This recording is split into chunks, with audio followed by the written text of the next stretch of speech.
అదేంటండి, అన్నయ్యతో ఫంక్షన్ అని అబద్ధం చెప్పారేంటి? ఏదో ఆ రోజు మొహమాటానికి ఇన్సూరెన్స్ పాలసీ తీసుకున్నాను. ప్రతి సంవత్సరం అదొక అదనపు ఖర్చులా తయారైంది. అలా అంటారేంటండి? ఇన్సూరెన్స్ ప్రీమియం కట్టడం ఖర్చు అనుకుంటే ఎలా? రేవతి, నువ్వు మొదలు పెట్టావా? సర్లే, వచ్చే వారం చూద్దాం.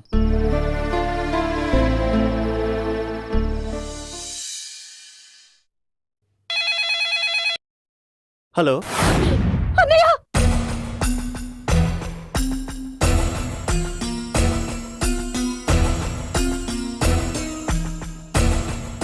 అవునా?